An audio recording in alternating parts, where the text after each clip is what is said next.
Bienvenidos y Hola, ¿qué bienvenidas tal? ¿Cómo una vez estás? más a esta Emblu Talk, a una nueva edición de Emblu Talks y a la última edición de Emblu Talks de este 2020. Qué lindo tenerlos y tenerlas una vez más por aquí, para quienes ya han estado en otros webinars de Emblu, para quienes son nuevos o nuevas en esto de los webinars de Emblu.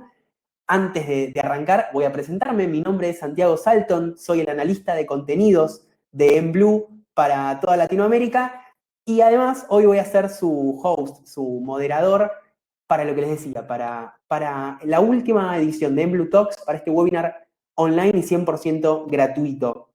Bueno, antes de presentar al speaker de lujo que tenemos para este webinar, yo quiero preguntarles una cosa. Estamos en un año súper especial, en un año de muchos cambios, de muchas crisis para muchas organizaciones. Y la pregunta es, ¿cuáles son las herramientas que ustedes creen que necesitamos para enfrentar esas crisis, para enfrentar esos cambios? ¿Cómo podemos hacer para enfrentarnos a esos cambios en entornos volátiles? Como bien leemos acá en el título de este webinar. Bueno, el speaker de lujo que les comentaba que tenemos hoy es la mejor persona para darnos esas herramientas, para comentarnos cómo podemos hacer para enfrentar y salir airosos, para salir airosas de esas etapas de crisis, de esas etapas de cambio en nuestras organizaciones. Antes de presentarlo, ya me presenté a mí, en un momento nomás voy a presentarlo al speaker que ya está ahí conectado. Bueno, ustedes ya saben un poco, si ya estuvieron en estos webinars de Emblu, ya lo saben, para quienes no se los cuento, que Emblu es una plataforma omnicanal que tiene un propósito en particular. ¿Cuál es ese propósito? Ayudar a las marcas, ayudar a las personas, ayudarlos a ustedes a conseguir, a generar, a crear conversaciones relevantes y personalizadas con los usuarios, con las personas. ¿De qué forma? Bueno, a través de email marketing, a través de SMS, a través de pop-ups, a través de push notification, a través de WhatsApp, ¿por qué no? Por ejemplo, queremos que la omnicanalidad sea algo simple, un poco más simple cada día. Y por eso es que organizamos estas charlas, estas capacitaciones, estos webinars 100% gratuitos para todos ustedes. Veo que ya están, a ver, hay mucha gente conectada, si se sigue conectando gente, pero no veo que nadie haya saludado todavía. Como ven aquí a la derecha de sus pantallas tienen un chat que es 100% público, ustedes pueden saludar. Ahí está, Martín es el que inaugura el chat del día de hoy. ¿Cómo estás, Martín? Buenas tardes. Hola, Miguel. Voy a saludar yo también, miren, en vivo y en directo. Ahí está Patricia desde Chile. Bueno, y quería preguntarles eso, ¿cómo se llaman? ¿En qué rubro trabajan? ¿Es el primer webinar de Emblu del que forman parte? Todo eso nos lo pueden contar en ese chat.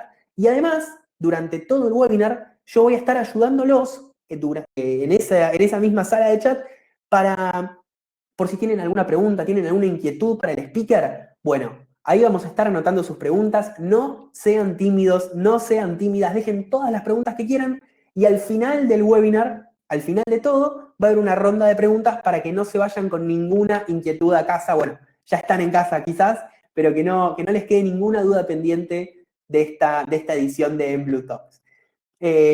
Bueno, un par de anuncios más antes de presentar a Jonathan Lloydy. Igual ya, spoiler, está aquí abajo su nombre, su foto.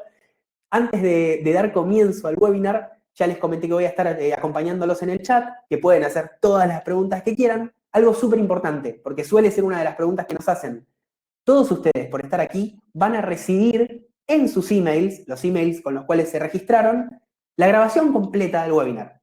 Así que no tienen que preocuparse por eso, van a recibir la charla completa para que puedan ver este contenido todas las veces que quieran. ¿Quieren repasarlo? Perfecto. Van a su mail, ahí va a estar la grabación completa, la van a recibir apenas termine este webinar, con lo cual pueden quedarse muy tranquilos, muy tranquilas en ese sentido. Y lo último que les voy a decir es que para quienes se queden hasta el final de la charla, hay una pequeña sorpresa. Todavía no puedo decir sorpresa de fin de año porque estamos a 25 de noviembre, pero hay una sorpresa para quienes se queden hasta el final del webinar. Hola Héctor, hola Eduardo, hola Miguel de vuelta desde Mendoza, Argentina. Angie que me comenta que no se escucha. Aprovecho hago ese anuncio. Si alguien tiene problemas con el audio, lo ideal es que cierren el resto de sus pestañas y si eso no funciona, pueden volver a actualizar la pestaña. Ahora sí, es momento de presentar a la persona que ustedes vinieron a ver, al gran protagonista de este webinar, que es Jonathan Lloydy. Y si me pongo a leer todo lo que es Jonathan Lloydy, se nos va en eso el webinar. Jonathan es conferencista internacional, ha dado más de 400 conferencias en 20 países distintos. Es CEO del grupo SET, que tiene proyectos en más de 10 países.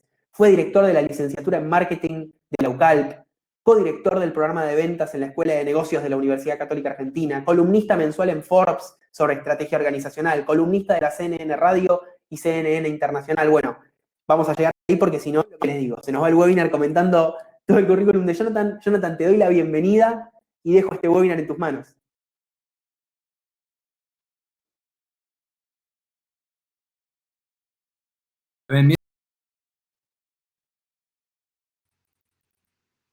¿Me ves bien ahí? Ahí estamos, ahí te tengo en pantalla y te escucho perfecto. Bueno, muchas gracias por la invitación a Blue, la herramienta que utilizo y que doy fe de que es realmente muy, muy útil, ¿no? En algo que no es tan sencillo. Yo siempre digo que creo que uno de los mitos que hay respecto al mundo digital, para mí mal llamado marketing digital, tiene que ver precisamente con creer que es fácil, ¿no? Que es sencillo. Y la verdad que creo que es uno de los mundos más complejos que existen por la gran cantidad de variables que hay que dominar, ¿no? Donde las herramientas son parte de una herramienta mucho más compleja. Por supuesto, la estrategia es lo primero. Así que agradezco a Blue, agradezco que realmente me haya invitado a esta conferencia y bueno, vamos a charlar un poquito hoy en un día especial, un día donde, bueno, hemos perdido a alguien al que todos, la mayoría del mundo quiere, que es nuestro Diego Armando, para los argentinos, pero para el mundo, ¿no? Son esas figuras que no las pierde un país, no las pierde una familia, ¿no? Los perdemos todos. Así que, bueno, nada, un día difícil, pero bueno, un año para el olvido, definitivamente. Ahora sí es para el olvido, definitivamente. Así que vamos a hablar un poco de eso, de crisis, cambio, qué son las crisis, qué es el cambio, que es parte de mi libro que tengo aquí atrás, el libro este de Crisis Cambio, que nació o se consolidó durante la crisis, pero no durante la pandemia o la cuarentena en realidad, pero no es nuevo su origen. No fue algo que se me ocurrió escribir mientras que estaba digamos, en crisis, sino que era algo que venía escribiendo desde hace tiempo y que por eso quiero contarles un poco cómo surge este libro, cómo surgió de alguna manera la idea. La verdad que como todo en los que yo ya tengo 5 libros y todos los que escribimos, creo que de alguna manera, o por lo menos los que yo conozco, siempre el libro no deja de ser una excusa para repensar o replantearse cosas que uno piensa, que uno de alguna manera intenta analizar en mayor profundidad. Creo que un libro, para el que no lo ha escrito aún, es un ejercicio muy interesante porque a la vez te obliga a tener mucha seguridad con lo que estás transmitiendo, con lo que estás diciendo, mucha responsabilidad, porque eso queda ahí para la prosperidad. Entonces, te obliga a ser más analítico, te obliga a ser más profundo, ¿no?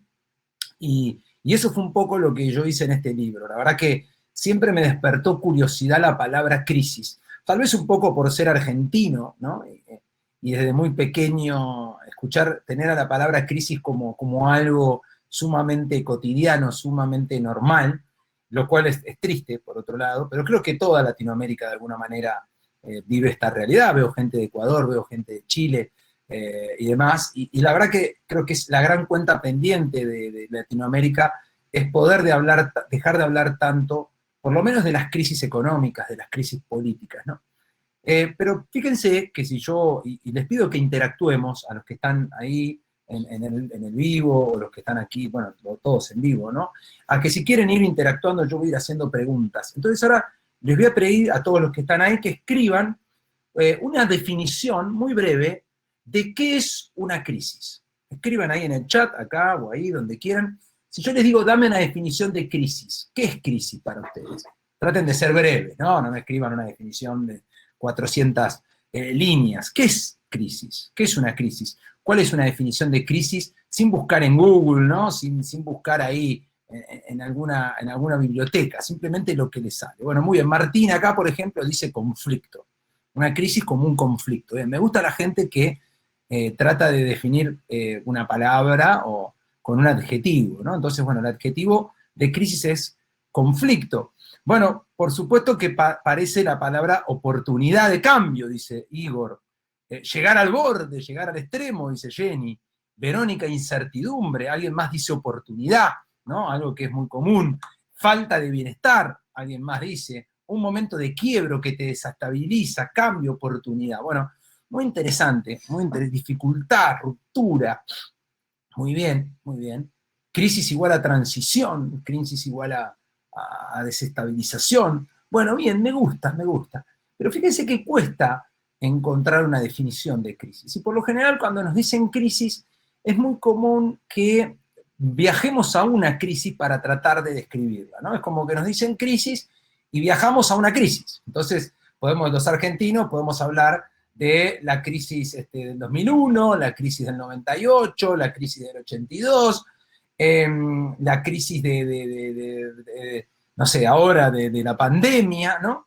Pero describimos momentos, describimos situaciones. Tal vez uno de los errores más frecuentes a la hora de hablar de crisis tiene que ver con pensar que las crisis solo son económicas o políticas. Las crisis son organizacionales también, hay empresas que entran en crisis. Las personas entramos en crisis. Crisis de la adolescencia, crisis laboral, crisis de no saber qué estudiar, crisis de pareja, crisis de amigos. O sea, lo primero que vemos aquí es que la crisis es tal vez uno de los factores más naturales y comunes a la humanidad. Vos podés agarrar a cualquier persona, ¿no? No importa si tiene dinero, si no tiene dinero, vive acá, vive en Suiza, ¿no? Un entorno más, llamémosle, más cómodo. Todos de alguna manera te van a poder describir un momento de crisis, ¿no? Es uno de los factores, como dice ahí, más comunes de la humanidad. Y la mala noticia es que todos ustedes, yo, ustedes, a pesar de todo, vamos a vivir muchas crisis más en nuestras vidas. Entonces, es importante que asumamos eso. Es una realidad. Vamos a vivir muchas crisis en nuestras vidas. Entonces, si más o menos estamos de acuerdo con esto, en que vamos a vivir muchas crisis en nuestras vidas o nos vamos a enfrentar a situaciones de crisis, lo interesante es decir, bueno, pero ok, Jonathan, ¿qué hago frente a eso? Frente a eso entonces espero, me detengo y bueno, y veo qué pasa, o lo otro es decir, bueno, pero ¿hay alguna alternativa de prepararme para una crisis? ¿Existe la posibilidad de que yo me pueda preparar mejor para una crisis? Y de eso trata el libro Crisis, Cambio, Crisis. Básicamente, mi historia con las crisis surgió allá por el año 2011, más allá de ser argentino, hablo desde el punto de vista profesional, que en el año 2011 a mí me tocó estar en ese momento trabajando con el gobierno de Neuquén, una provincia de acá de Argentina, del sur, y en ese momento estábamos trabajando con ellos y el 4 de junio, creo que fue, ahora se me mezcla la fecha, hizo irrupción un volcán en Chile, en la cordillera, y por una cuestión de ciertas condiciones climáticas, todas esas cenizas que lanzaron millones de toneladas se movieron hacia el lado argentino y luego cayeron de manera estrepitosa en la zona de Siete Lagos. La zona de Siete Lagos es ahí entre San Martín de los Andes, Villa La Angostura, que está en el medio, y Bariloche, y un poquito más. Se extendió por mucho. De hecho, los vuelos todo ese año estuvieron suspendidos en mayor parte del territorio y demás. En ese momento me llaman a mí, el gobierno de Neuquén, Martín, un chico con el que estaba yo trabajando, y me dice, mira, Jonathan, la verdad que necesitamos tu ayuda, esto es una crisis económica para la región impresionante, fue justo previo a la temporada de invierno, así que imagínense lo complejo de eso, y me dice, necesitamos que nos des una mano en apoyar, en ayudar, en contener a Puyehue, muy bien. Que me ayudes a contener a los empresarios de la zona que están totalmente desesperados. Entonces, bueno, la primera reacción que tuve fue, bueno, pero ¿qué puedo hacer yo por esos empresarios? Digo, o sea, yo no sé nada, no soy vulcanólogo, yo qué sé. Y ahora me dice, mira, la verdad que hoy necesitamos contener. Queremos mandarte ahí, perdón, voy a agarrar un cargador, queremos mandarte ahí para que nos ayudes de alguna manera a contener, a apoyar. Hoy la gente a veces, como todo en la vida, en épocas de crisis necesitan a alguien que los contenga, que los ayude. Perdón, pero estoy cargando porque se me va a quedar sin batería y no sería para nada oportuno. Entonces digo, bueno, la verdad que al principio dudé, llegué a mi casa, le comento a mi señora en ese momento y le digo, mirá, me están llamando para esto, prendemos la televisión y en ese momento pasa algo que es muy común en las crisis, que los medios de comunicación estaban haciendo casi una película de Stephen King, lo cual era cierto, o sea, era realmente crítico. Recuerdo que en TN, acá un programa, un canal de noticias de Argentina, en ese momento estaban haciendo todo un recorrido por Villa Langostura, era terrible lo que mostraban, y habían puesto de fondo la música de Schilder. ¿Se acuerdan la lista de Schilder, esa música del violín? La música que te la pongo ahora y llorás, no hay manera de que no llores. Bueno, ¿viste? Entonces, ahí vas a ir. Para colmo, cuando averiguo cómo llegar hasta ahí, me dicen, mira, no, tenés que ir hasta Neuquén, si llegan los vuelos, y de ahí tenemos que hacer 800 kilómetros en camioneta, tenemos que ir en unas camionetas especiales, porque tiene que haber unos filtros. En cuestión, un cuento corto, al mes me toca finalmente ir y llegar a Villa Langostura, que era realmente un territorio de guerra, ¿no? Todo, las casas tapadas por ceniza. Y también algo que empieza a pasar, que es no desinformación, sino mala información, y sobre todo información muy negativa, ¿no? Todo el mundo diciendo que no iba a parar, salían vulcanólogos, esos especialistas, viste, que aparecen debajo de la Tierra diciendo que la última vez que ese volcán había hecho erupción había tardado 100 años en parar, por lo cual, imagínense, o sea, todo estaba mal, el ambiente estaba enrarecido, estaba feo. Buscando información, porque yo no era especialista en el tema crisis, digamos, encuentro, y no, te juro que no recuerdo dónde lo encontré, pero encuentro una definición de crisis que para mí fue muy interesante, porque me dio claridad. Eso, yo creo que eso es lo que me gusta a veces de ciertas frases, ¿no?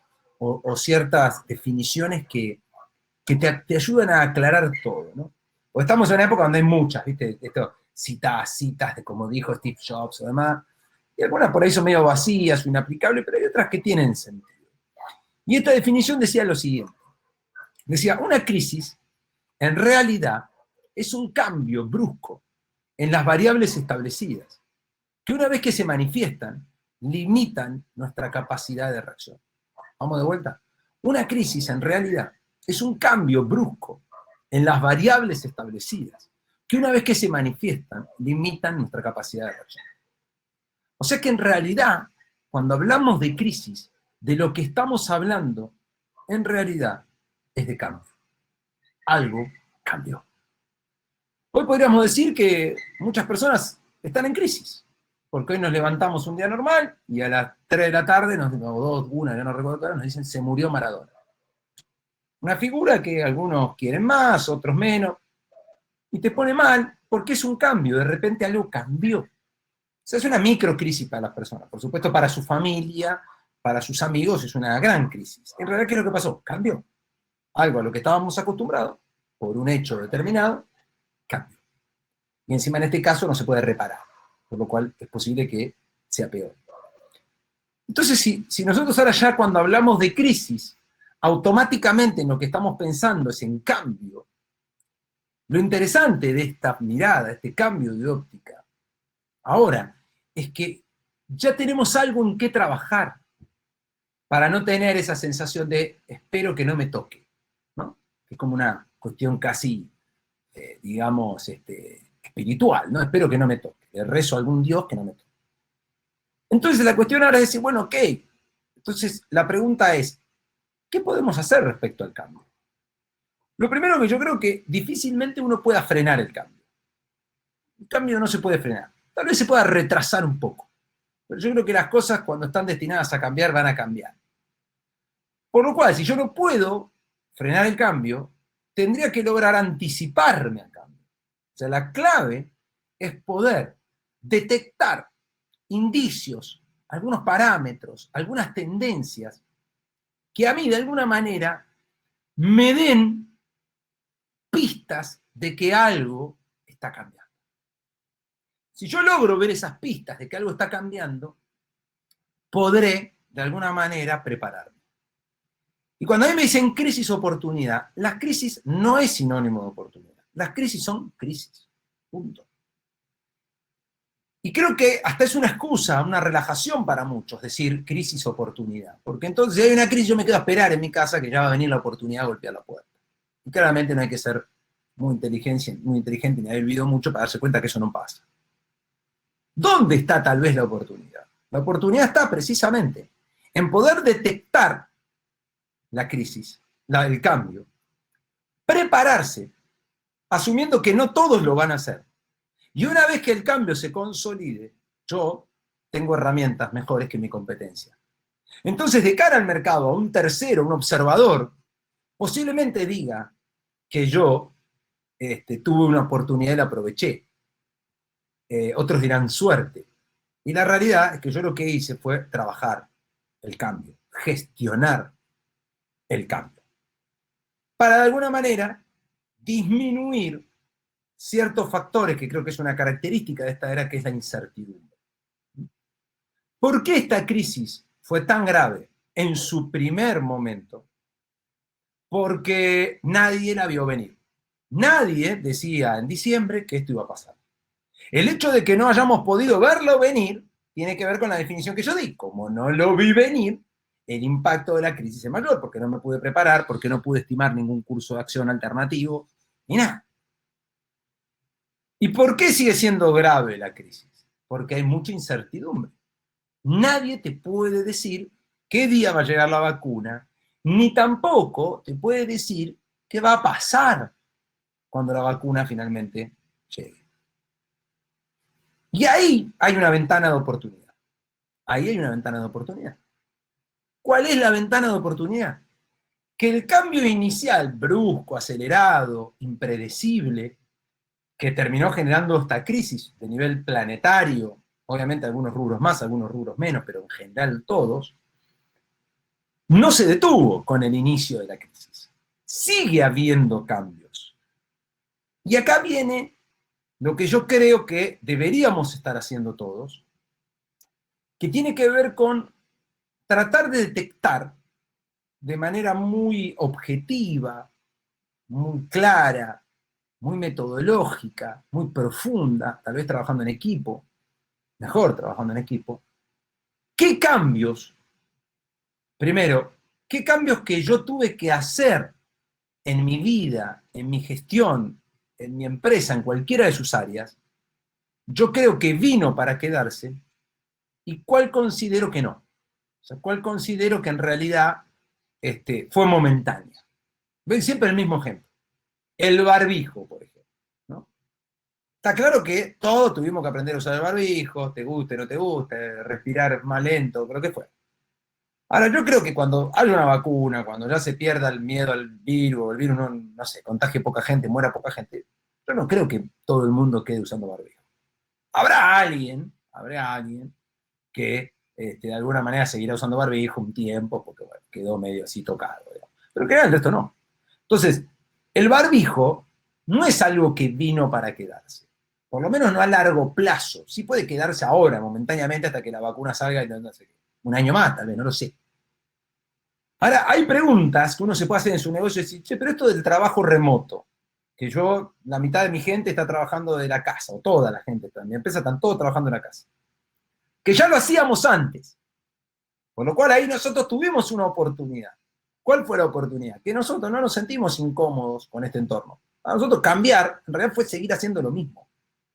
Ahora, hubo otra gente, otros entornos, que por distintas razones, eran muy formales todos los días, de 8 a 5, que obviamente ese cambio fue terrible y posiblemente, ellos lo interpreten como una gran crisis. Para mí no fue una crisis el hecho de tener que la gente trabajar de su casa. Ahora que no. Ya conocíamos las herramientas, ya lo hacíamos. Nuestros clientes, algunos al principio dudaban, al principio decían, no, ¿cómo? Pero la verdad que ahora están todos conformes. Al contrario, nosotros sabemos que vamos a quedar trabajando mucho de esta manera. Entonces eso sí vino para quedarse. Por lo cual ahí yo debería invertir todo lo que pudiera para mejorar sistemas de comunicación, tecnología y demás, porque sé que eso lo voy a recuperar. Ahora no invertiría en barbijos, no pondría una máquina de barbijo para tratar de ganar mercado. Y esa es la gran tarea que hay, para de alguna manera tratar de, cuando la incertidumbre es grande, nosotros tenemos que construir la certidumbre. Sobre las variables que podemos dominar, por supuesto. Yo no puedo hacer nada sobre variables que no puedo dominar. Yo no puedo hacer nada sobre el clima. Yo no puedo hacer nada sobre la vacuna, yo. No lo puedo dominar. Sí puedo dominar la información en el sentido de decir, puedo informarme, puedo investigar, puedo estar al tanto. Sí, eso sí. Ahora, ¿qué puedo dominar en mi vida y en mi negocio? Porque también le podemos llamar crisis a, por ejemplo, un problema de salud, ¿no? Entonces resulta que X hace 10 años que pesa más de 20 kilos, fuma, sedentario, se come 2 paquetes de Pringles por día, toma alcohol todos los días. Entonces, claro, bueno, a ver, finalmente un día le pasa un papatufete y queda patas para arriba. No se muere, pero obviamente va a ser una situación de crisis. ¿Por qué? Y porque mal o bien él estaba normal dentro de su vida, ahora está anormal. Ahora, ¿él podría haber trabajado con eso en su vida? ¿Qué te dicen muchas personas que pasan por esa situación? A partir de que tuve el papatufete ese y que quedé pata para arriba, cambié. Fíjate vos, a partir de que tuve una crisis, cambié. O sea que acá aparece un concepto nuevo también, que es que las crisis muchas veces son necesarias. Muchas veces, con el tiempo, no en el momento, solemos tener una valoración positiva una vez que pasó de la crisis. Porque nos sirvió para tomar decisiones, para afrontar cambios que si no tal vez en esa normalidad no hubiésemos hecho. Ahora, ¿qué es lo que debemos aprender? Debemos aprender a no esperar a que nos golpee la realidad, a tener la crisis para tomar decisiones. Y eso es difícil. Eso es muy difícil. Pero ese es el desafío. Porque yo arranqué diciendo esta charla que vamos a vivir muchas crisis más a lo largo de nuestras vidas. Eso es inevitable. En realidad no vamos a vivir crisis, vamos a vivir cambios. Que si no lo sabemos administrar, que si no estamos atentos, posiblemente se termine transformando en una crisis para cualquiera de nosotros. Si nosotros analizamos la historia, grandes eventos de crisis mundial, Primera Guerra Mundial, Segunda Guerra Mundial, por ejemplo, la crisis desencadenada con la declaración de guerra, que es el momento donde para la mayoría de la gente empieza la crisis, porque tal vez no estaría la gente tan atenta a eso, digamos, a los problemas políticos, la gente está en su vida y de repente se da cuenta que tiene una guerra y tiene que mandar a su hijo, tiene que ir él a la guerra. Todos los síntomas que dan a una guerra ya de antes se conocían. O sea, las causas de la Primera Guerra Mundial hoy se conocen perfecto. Ya se gestaba un problema. Como los países no supieron administrar ese cambio, tuvieron que llegar a una crisis. Muchas veces no aprendemos de las crisis, y ese es el riesgo más grande. No haber aprendido nada. Y volver a repetir todo lo que ya pasamos en la crisis, y volver a sufrir la misma crisis años después. El ejemplo de la Segunda Guerra Mundial es un claro ejemplo de que el mundo no aprendió nada. 20 años después de finalizada la Primera Guerra Mundial, Europa vuelve a meterse de lleno a otra guerra, con los mismos participantes casi. O sea, también tenemos que aprender de eso de la historia, decir que guarda, no creamos que porque la pasamos muy mal, porque estuvimos un año guardado, porque esto, vamos a cambiar realmente lo que puede hacer que evitemos tener una crisis igual. Por lo menos decir, bueno, esta crisis no la vamos a tener más. De hecho, el cambio climático es un ejemplo. O sea, el mundo está en crisis en términos de cambio climático. Pero como todavía respiramos, sale el sol, más o menos estamos confortables, no hacemos nada. Y ya hemos tenido grandes crisis, no aprendemos. Entonces, la primera reflexión que yo trato de dejar en el libro es que administrar el cambio es posible. Obviamente, sobre variables controlables por nosotros, que son muchas. Sobre lo otro, yo no puedo trabajar. Pero vivimos administrando situaciones de cambio y crisis. Vivimos preparándonos para no tener crisis. Cuando salimos en el auto y decidimos ir mirando el celular, estamos decidiendo aumentar la probabilidad de una crisis, llamada accidente. Entonces, hay pequeñas decisiones que si uno las decide todos los días, toma todos los días esas decisiones, de manera, digamos, como meditar, es como hacer ejercicio, ¿no? Con disciplina, con constancia, puede de alguna manera tratar de evitar vivir situaciones de crisis extrema. Y tratar de prepararse o reservar energía para esas que no podremos evitar.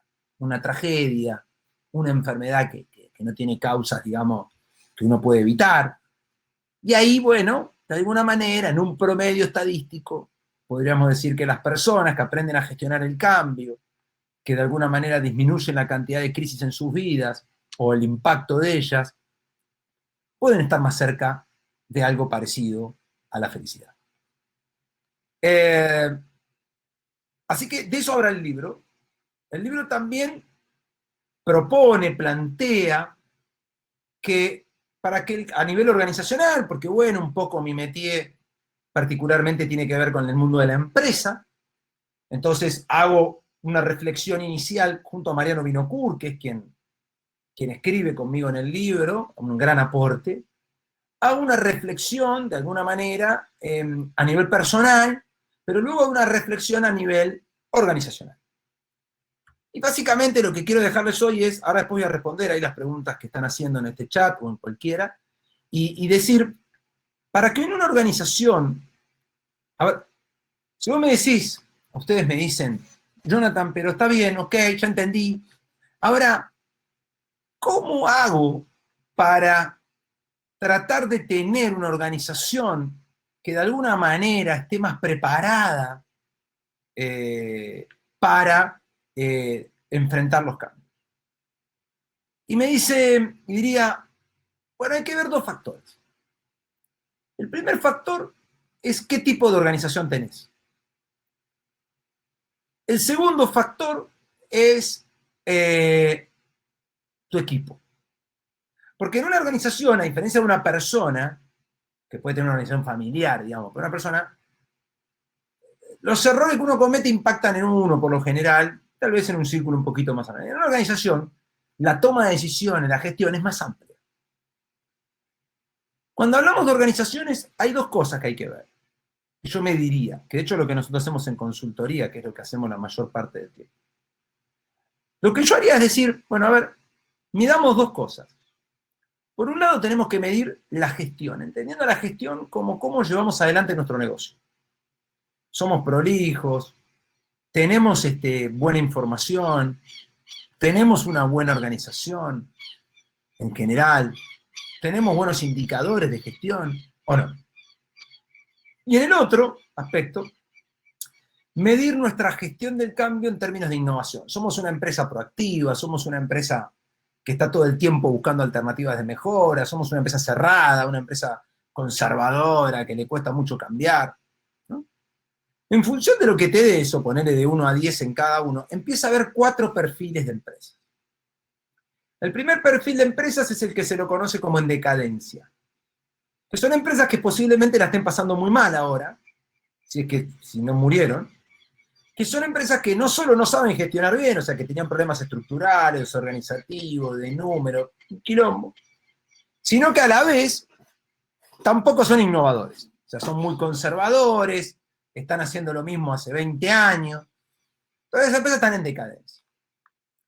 Por supuesto que es como un paciente que llega con 5 enfermedades y se agarra algo en la sala de espera, ¿no? Coronavirus. Y la probabilidad de sobrevivir es baja. Por supuesto que uno que hizo un juramento hipocrático, ¿no? Está obligado a ayudarlo, ¿no? Pero sin antes aclarar que las probabilidades son bajas. Y que el esfuerzo que va a tener que hacer para sobrevivir va a ser alto. Decisiones difíciles. Después están las organizaciones tradicionales, que son organizaciones que tienen, digamos, buena gestión, pero muy mala innovación. Son esos típicos negocios que uno ve que se han quedado viejos, ¿no? Que les cuesta la transformación digital, que siguen mandando mails con el Outlook, ¿no? En CCO, no usan en Blue. Y bueno, les cuesta. La buena noticia para ese tipo de empresas es que, de alguna forma, esa solidez a nivel organizacional si invierten rápido en innovación, les puede permitir, de alguna manera, avanzar en tratar de acomodarse. Y después están las empresas que son muy intuitivas, se llaman así, empresas intuitivas, que son empresas muy innovadoras, siempre cambiando, llenos de emprendedores con ideas locas, siempre tienen proyectos, siempre van para adelante, pero que gestionan muy mal. Entonces uno los sigue a lo largo de su historia y van de fracaso en fracaso. Porque nunca llegan a consolidar, porque se aburre la gestión. Es aburrido los números, qué aburrida la gestión, qué aburrido el organigrama. Sí, está bien, es aburrido, pero si no tenés un organigrama no podés crecer. Si no tenés buenos números no podés crecer. Bueno. En la empresa ideal, que es la empresa proactiva, que es la que logró con el tiempo combinar, entender que hay que tener un mix entre buena gestión, un buen equipo, y por otro lado, tener también una innovación, emprendedurismo, intraemprendedurismo, si es una empresa más grande, para tratar de salir adelante y avanzar. Entonces, el primer análisis que uno tiene que hacer es dónde estoy parado, qué empresa tengo. Y después movernos al equipo. Y de la misma manera ponerle nota al equipo. Al equipo es las personas que hacen que las cosas funcionen. Cada uno con un rol, el número 5, el 8, el 9, el 10, el más grande de todos. Bueno, no importa. Que es básicamente dos aspectos. Aptitud y actitud. Aptitud y actitud. La aptitud es si la persona cuenta con la preparación para hacer frente a una crisis. Esto es como, mira, mi madre era médica y era experta en accidentología. Entonces, la prepararon durante muchos años, le dieron aptitud para poder reaccionar ante situaciones de crisis extrema. Un accidente de 2 colectivos que chocaron de frente en la ruta 2, donde tenés que tomar muchísimas decisiones en poquísimo tiempo y tomar decisiones difíciles. Eso es aptitud para poder afrontar una situación determinada. Que es muy distinto de agarrar un médico que estaba atendiendo en un consultorio gerontología y le decís, hubo un accidente en la ruta, andá. Sabemos que el tipo es médico, ¿sí? Pero el tipo no está preparado, no tiene la aptitud para reaccionar ante una situación de accidente. Ejemplo claro. Y después está la actitud. Que básicamente la actitud tiene que ver con eso. ¿Qué actitud tiene tu equipo frente a situaciones de cambio? ¿Es positivo, es negativo, es optimista, no es optimista? Es una persona que está buscando, detectando, que le gusta aprender, que está siempre a la vanguardia, o no, todo lo contrario, se queda con cosas viejas, y le encanta volver para atrás, y le encanta volver a la historia, y siempre depresivo. Bueno. Y de vuelta lo mismo, 4 perfiles. Si no tiene actitud y no tiene aptitud, se lo conoce como el apabullado. Es una persona que ahora le está pasando pésimo, mal. ¿Está bien? Está asustada, está ansiosa, está en depresión permanente, tiene miedo, cree que esto se va a ir para peor. ¿Y qué hay que hacer con eso? Y bueno, claramente 2 cosas. Primero, ayudarlo, porque la está pasando mal. Y vos como líder deberías apoyar a los apabullados. Pero por otro lado, no lo pongas en ningún lugar donde haya que tomar decisiones importantes. Porque el tipo o la tipa no va a poder tomar decisiones. Después está el perfil fanfarrón, que el perfil fanfarrón es parecido a la empresa intuitiva, es un perfil que tiene entusiasmo, siempre va detrás de todo proyecto, lo motiva el cambio, en momentos de crisis está siempre con proyectos, ¿viste? Y cada vez te cuenta que un día vende vino, otro día vende alcohol, el otro día vende no sé qué, y ya tiene una máquina para hacer barbijo, son el típico busca, ¿no? Que siempre encuentra cosas, pero nunca la pega. ¿Por qué? Porque es desorganizado, no tiene mucha aptitud. Entonces va de proyecto a proyecto, fundiéndose, pero nunca consolidará. Después hay un perfil que es muy peligroso, que es el atrincherado. El atrincherado es una persona que tiene aptitud, pero no tiene actitud. O sea, puede, pero no quiere. Eso en las corporaciones está lleno. Gente que le costó mucho llegar a un puesto en la organización y lo quiere mantener a como de lugar, entonces se resiste en ese lugar, ve al cambio como un enemigo, como alguien que viene a quitarle lo que es de él, y claramente es un problema para la organización, para el equipo. Entonces, si tenés atrincherados, de vuelta. Son más difíciles de trabajar y de convertir. Creo que siempre digo, hay que tener una sucursal en Siberia, ¿no? Para no echarlo. Pero son complicados, son difíciles de convertir. Y el perfil ideal, que es el perfil estudioso. que es el perfil que tiene aptitud y tiene actitud.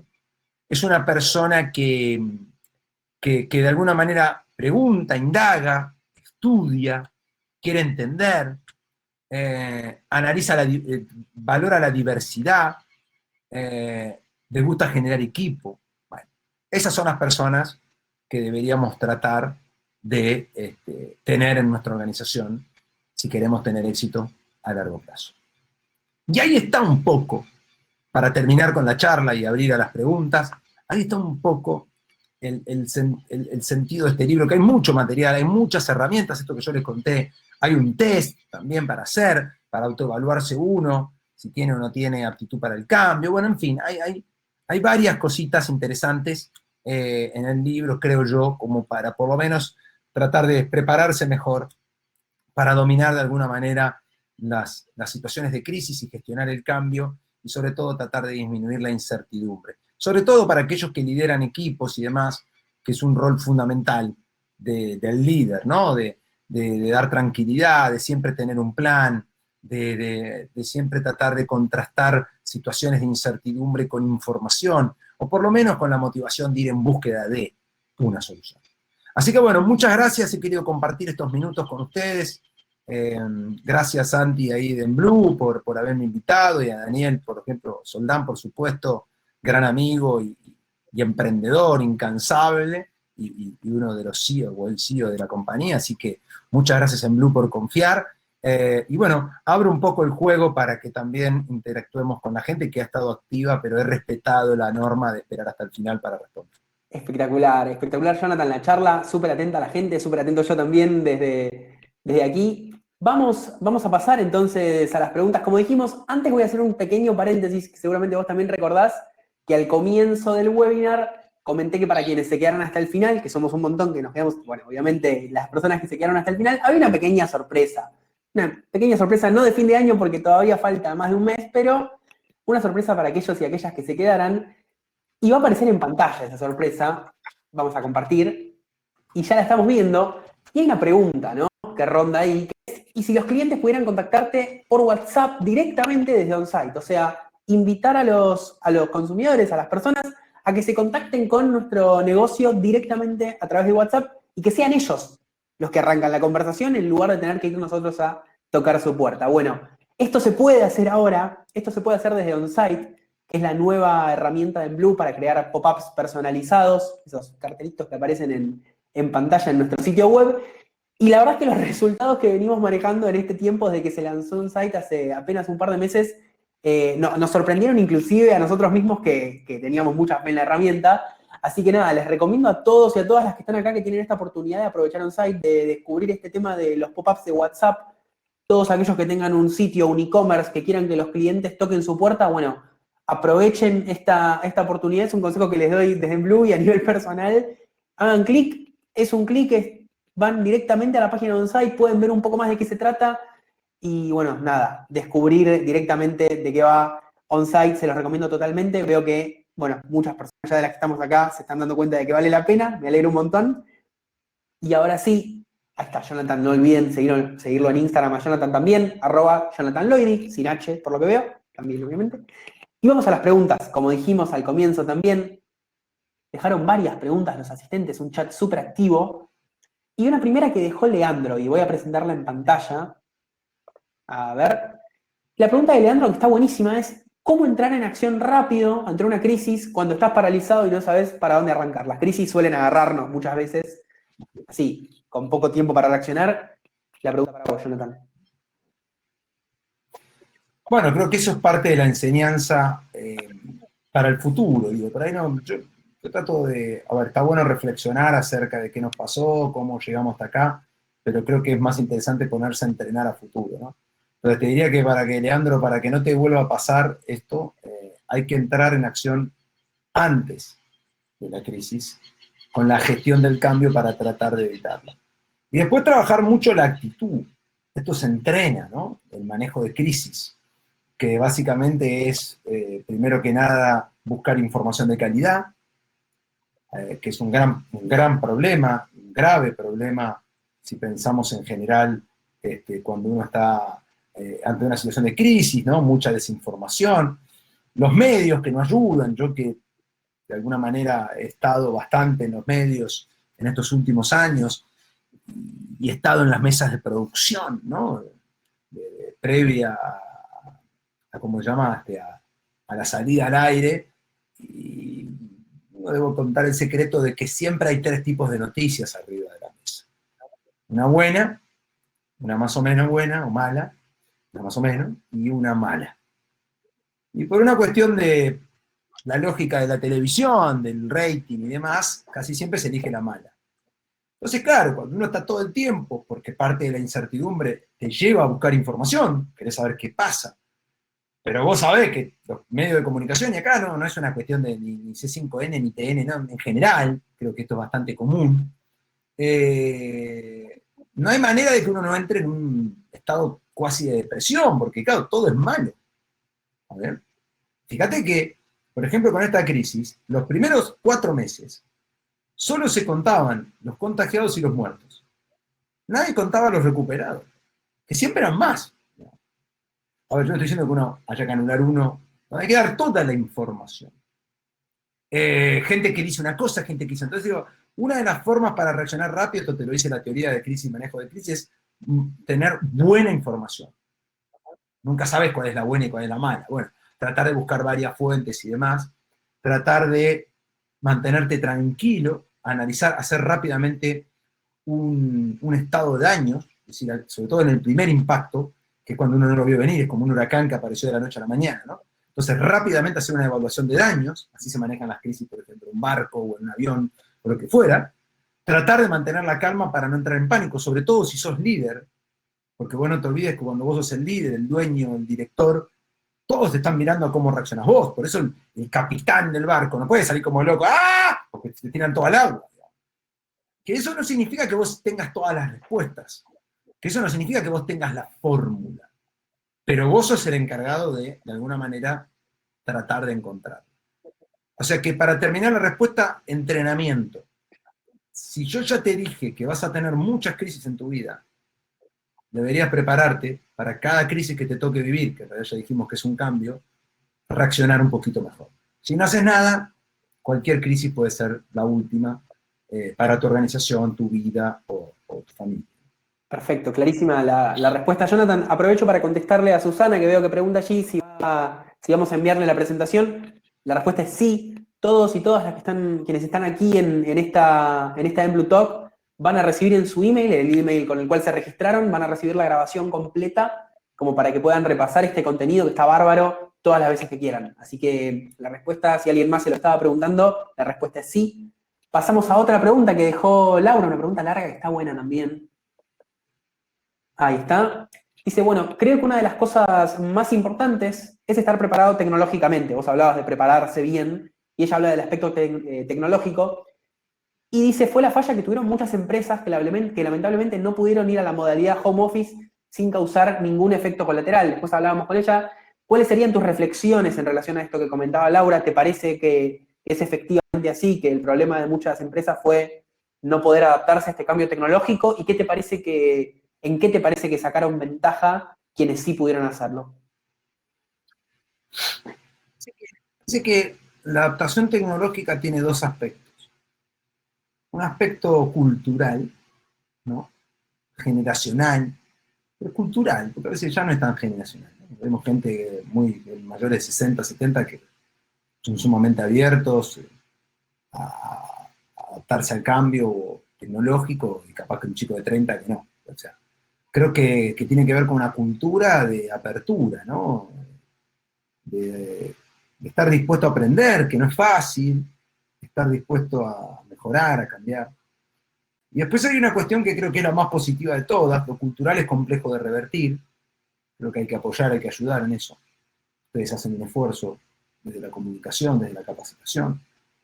Y la otra creo que tiene que ver, que es positiva, que creo que esta crisis va a ser muy buena para la humanidad con el tiempo, no hoy.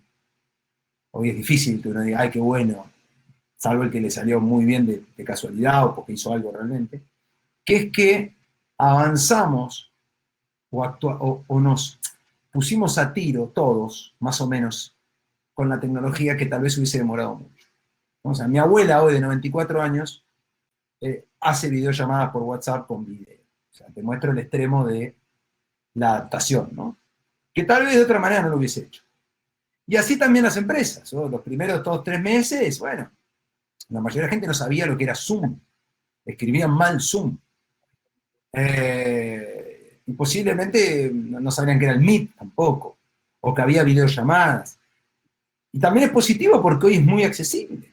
De hecho, en Blue mismo es una herramienta no barata, pero accesible, digo, porque se confunde la palabra barato, caro, con accesible, ¿no? Accesible es que, la verdad que hoy podés, con un presupuesto aceptable, poder acceder a una herramienta tecnológica de calidad, que hace 20 años no era así. Yo hace 20 y pico de años estaba inaugurando una empresa de informática. Y la verdad que para una empresa montar una estructura informática hace 20 años era muy costoso. Servidores, todos locales, backup, redundancia, las PC que salían carísimos, la conectividad que era carísima, y el que quería tener buena conectividad tenía que pagar, ponerse una antena satelital en el techo. Hoy, la verdad, con la nube, con todo esto, de hecho Zoom, la herramienta más utilizada, o esta, Demio, pero cualquier herramienta de las más conocidas, las más populares, muchas son gratuitas. Y la verdad que pasar del gratuito a decir, no, quiero una versión full, son $30 por mes, no es que tenés que hipotecar el auto. Entonces creo que, y hay que trabajar mucho en la educación, ¿no? Me parece que hay que trabajar mucho en la educación para tratar de acelerar el proceso de adaptación tecnológica. Pero yo soy optimista, porque veo que, si bien no es fácil, me parece que hoy hay mucha más accesibilidad a la tecnología, ya sea por costos, que suele ser una barrera importante, o por capacitación, ¿no? Y uno puede capacitarse en cualquier herramienta casi de manera autodidacta y por lo menos adquirir un nivel que le permita entender y poder jugar el partido. Después, si uno quiere ser el número uno, además, bueno, como todo en la vida, requerirá más tiempo y más profesionalización. Pero me parece que hoy es mucho más inclusiva la tecnología de lo que lo era hace 20 años. Hoy realmente creo que todos, casi todos, pueden acceder a eso. Totalmente, totalmente. Y mira, durante tu respuesta aparecieron un par de preguntas más. Se ve que las respuestas completas, precisas, están estimulando a la gente a dejar sus preguntas. Leandro dejó una que me parece que está buenísima, que es, ¿cuáles son los indicadores que adelantan una crisis? O sea, ¿cómo podemos olfatear que puede venirse una crisis? Bueno, hay muchos. Están los indicadores macro, los indicadores micro, los indicadores sectoriales, y también el análisis de tendencias, ¿no? Hoy hay mucha información muy buena, gratuita, en muchos casos, sectorial o global de tendencias, cambios en tendencias. De hecho, yo tengo una nota en Infobae, pueden poner las 10 tendencias para la post-pandemia, algo así que lo llamaba, donde nosotros hicimos un estudio de cuáles eran las 10 tendencias desde el punto de vista del consumidor, tendencia es algo que vino para quedarse, no es una moda. Una moda es algo que tuvo un rápido crecimiento, pero cae rápido, ¿no? No sé, el tema del verano. Explota, todo el mundo lo escuchamos, lo bailamos hasta que nos cansamos, y en marzo ya nadie sabe qué fue de la vida del cantante. Eso es una moda. Una tendencia es algo que vino para quedarse. Entonces uno lo que debe analizar en su rubro, por eso es muy recomendable mantenerse informado, ir a congresos, hablar con colegas que tal vez sean más vanguardistas, viajar, porque eso te da una perspectiva de futuro también. Que siempre hay un lugar en el mundo que ya está haciendo lo que vos vas a tener que hacer, ¿no? Entonces, qué sé yo, depende de lo que te dediques, y bueno, hay lugares en el mundo donde vos podés viajar, ya sea virtualmente o presencialmente, y por lo menos es como decir, bueno, esto vino para quedarse, esto vino para quedarse. ¿Vale? Entonces, si uno ve algo que vino para quedarse, bueno, todavía no llegó en tu país, bueno, vos podés empezar a prepararte y ser un precursor y transformar esa oportunidad en una realidad. Perfecto, Jonathan. Y ahora sí, vamos con la última pregunta de esta última edición del año de Blue Talk. Vamos a presentarla aquí. La pregunta que la dejó Eduardo, y también está buena, dice, hay cambios que vienen de afuera y hay cambios que uno produce. ¿Ambos pueden considerarse crisis?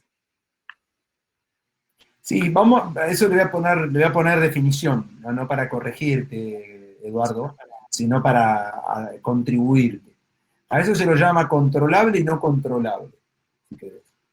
Las variables controlables pueden ser internas o externas, las variables no controlables pueden ser internas o externas. La verdad que uno debe monitorear las no controlables y las controlables por separado y trabajar, mira, hay una gran definición sobre la diferencia entre riesgo e incertidumbre. Riesgo es algo que se puede evitar. Incertidumbre es algo que no se puede evitar porque es incierto.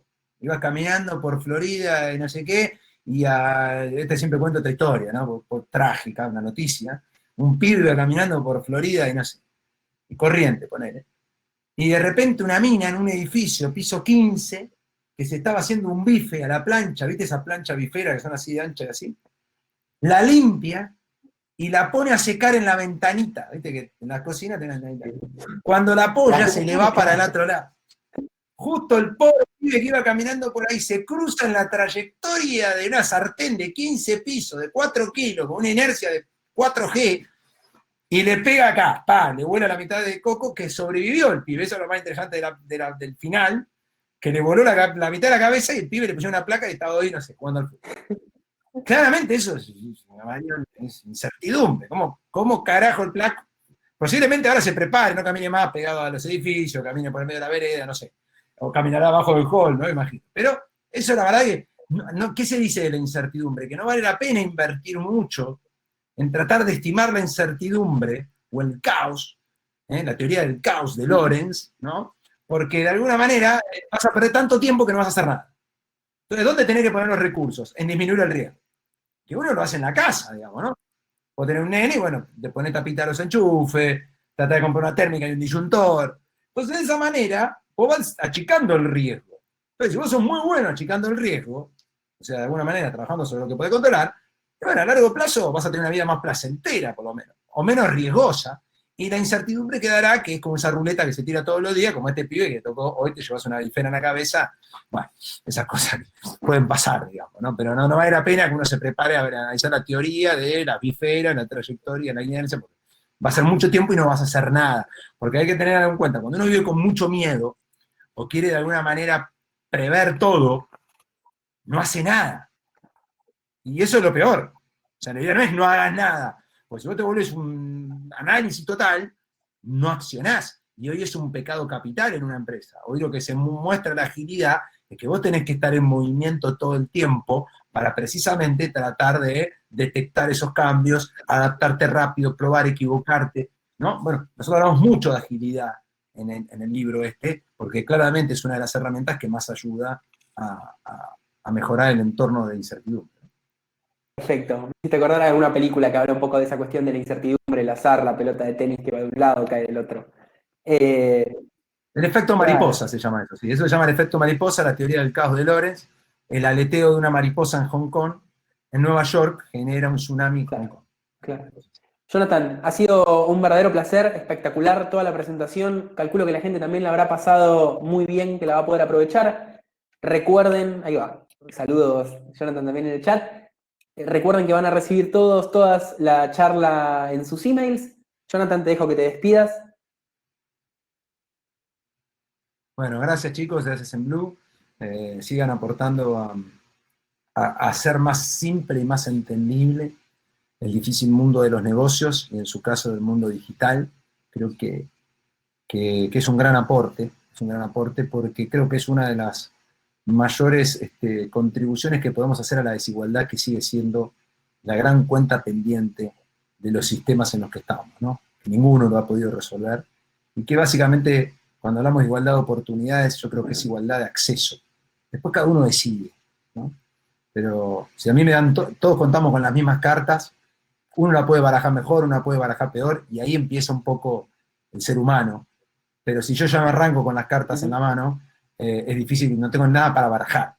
Entonces me parece que herramientas como la de ustedes, como tantas otras, muchas gratuitas, muchas económicas, porque tampoco se puede vivir del aire, pero accesibles, me parece que la palabra es esa, generan menor desigualdad o por lo menos oportunidades para tratar de disminuirla.